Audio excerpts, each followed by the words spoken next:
morning, and thanks very much for joining us.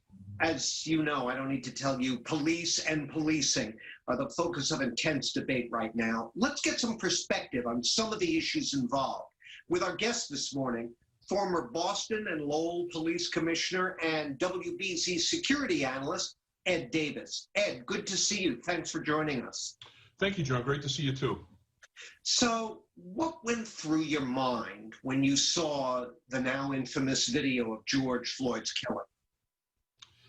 I was disgusted. I mean, there's not many things that make me physically sick, but that was one of them. That kind of indifference to human life and with a crowd of people around him basically telling him what he was doing, for him not to let up was unconscionable.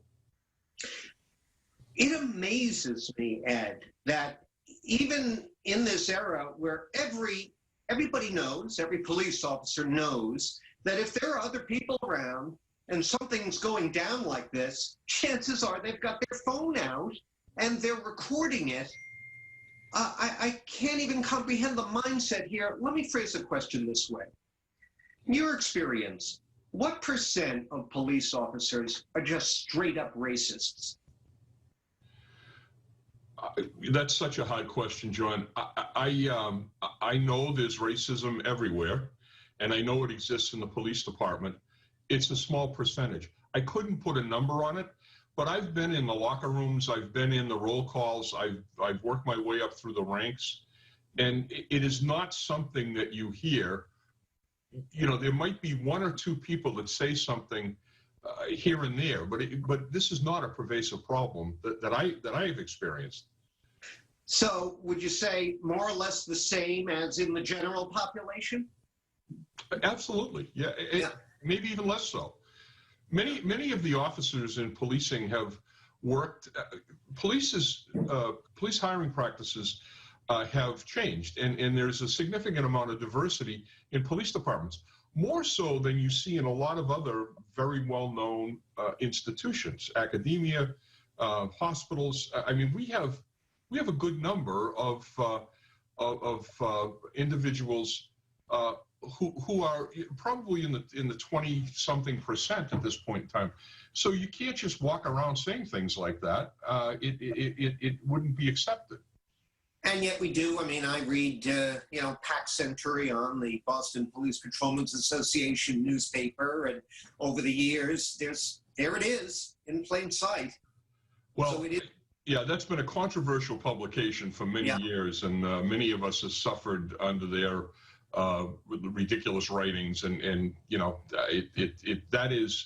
that particular organ of a union is not indicative of most of the people on the police department. But the fact that it happens ruins our reputation. I want to talk more with you about police unions in just a minute, but before we go to our break here, I've got to ask you, obviously, what do you think of the calls to defund, quote unquote, the police? And what do you think of that as a political slogan? Well, I think it's a bad political slogan because it doesn't describe what people really want to do. When you start to ask people, they start talking about diverting some money into social programs. Me and many of my colleagues who are our police chiefs across the country have been supportive of that for many, many years. The question is, what's the right number of police officers on the street? And once you get to that point where if someone in Roxbury or Mattapan picks up the phone and asks for assistance, you can send an officer immediately. That's the right number of police officers out there. When you talk about cutting 10% or 20% of a police budget, you're talking about officers. 90% of a budget in policing is salaries and wages. So you're taking the people off the street that would be responding to these incidents. And the last thing I want to say is when you speak to the sponsors of some of these bills and you start to ask them hard questions about, well, if there's a bad incident, who's going to go to the incident? They start talking about social services and prevention programs and all of the things we all believe in. But if there's a violent crime occurring, you can't send a social worker to that. You need to have somebody that can handle it, and the police are that organization, like it or not.